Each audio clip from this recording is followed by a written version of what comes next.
এই কেন প্রশ্নের জবাব জানতে পারলে আয়াতের অর্থ বোঝা যাবে, আলোচনাটা বুঝতে সহজ হবে। মুহতারাম হাজিরিন, আল্লাহ তাআলা তার বাবার নামটা কেটে দিয়া দাদার নামে পরিচয় করাইলেন কেন? তার কারণ হইল মুফাসসিরিনে কেরাম তাফসীরের কিতাবের ভিতরে লেখে, আবু উবাইদা ইবনুল জাররাহ ইসলামের জন্য এমন কিছু কাজ করছেন, আল্লাহ তাআলা স্বয়ং তার উপর কোরআনে কারীমের আয়াত নাযিল করে দিয়েছেন। সুবহানাল্লাহ। কেন আল্লাহ তাআলা তার বাবার নামটা কেটে দিতেন, এটা বুঝতে হলে আমাদের দুইটা যুদ্ধের ইতিহাস সংক্ষিপ্তভাবে আমাদের বুঝতে হবে। সেটা হলো রাসূল আকরাম সাল্লাল্লাহু আলাইহি ওয়াসাল্লাম মক্কা ছেড়ে যখন মদিনায় গেলেন, মদিনাতে যাওয়ার পরে ঐতিহাসিক দুইটা যুদ্ধ হয়েছিল। এক নম্বর হয়েছিল বদরের যুদ্ধ, দুই নম্বর হলো উহুদের যুদ্ধ। ইমাম বুখারী রাহমাতুল্লাহি আলাইহি বুখারী শরীফের দ্বিতীয় খণ্ডে কিতাবুল মাগাজির ভিতরে বিভিন্ন যুদ্ধের আলোচনা করছেন। এর মধ্যে ঐতিহাসিক দুইটা যুদ্ধের আলোচনা করছেন।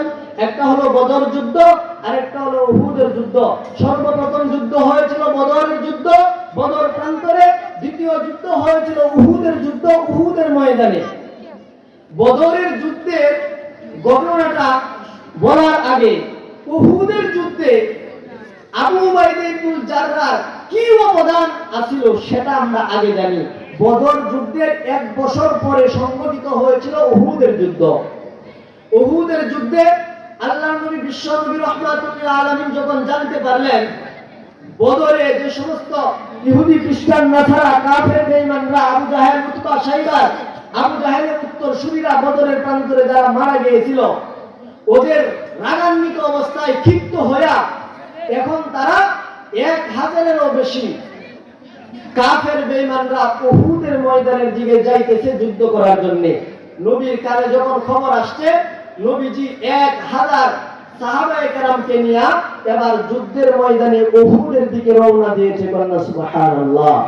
আমার বাইরে লক্ষ্য করে দেখুন, আল্লাহর নবী বিশ্বনবী রাহমাতুল লিল আলামিনের কানে সংবাদ পৌঁছে গিয়েছে, বেঈমান কাফেররা সকলে একত্রিত হয়ে উহুদের ময়দানের দিকে রওনা দিয়েছে।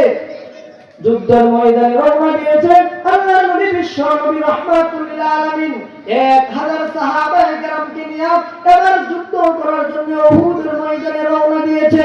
1000-এর ভিতরে 300 জন সাহাবী ছিল, 300 জন ছিল মুনাফিক। মুনাফিক কাকে বলা হয়?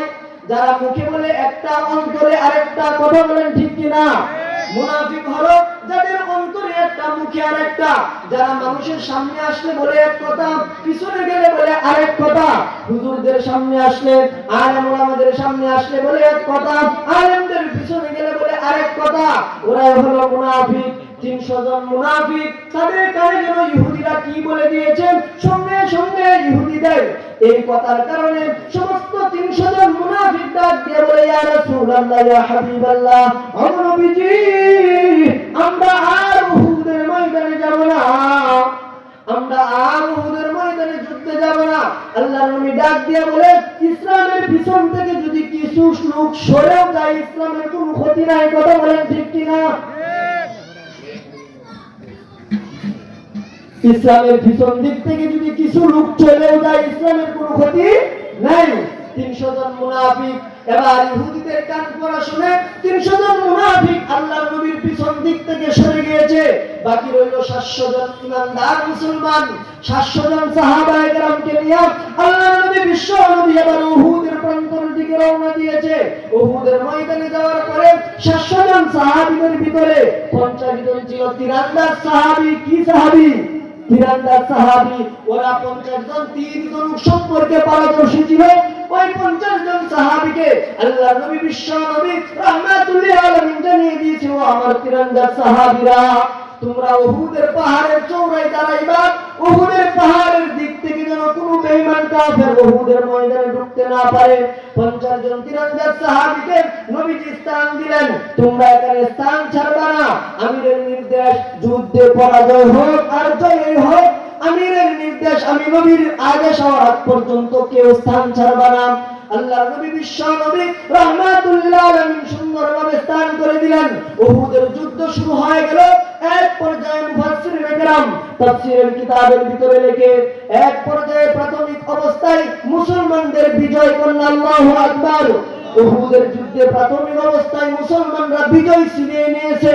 মুসলমানরা যখন বিজয় ছিনিয়ে নিয়ে এলো, বিজয়ের আনন্দের আত্মহারায় সমস্ত সাহাবায়ে কেরাম গনিমতের মাল কুরানোর জন্য যুদ্ধের ময়দানে প্রবেশ করেছে। কন্যা আল্লাহু আকবার।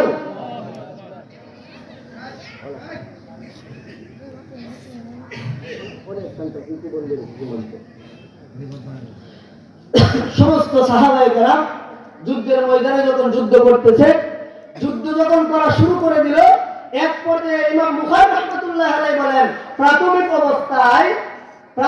অবস্থায় উহুদের যুদ্ধে মুসলমানরা জয় করেন, আলহামদুলিল্লাহ। যখন মুসলমানরা জয়ের একটা নমুনা দেখছেন, বেঈমান কাফেররা মাঠ ছেড়ে পলায়ন করতে আছে।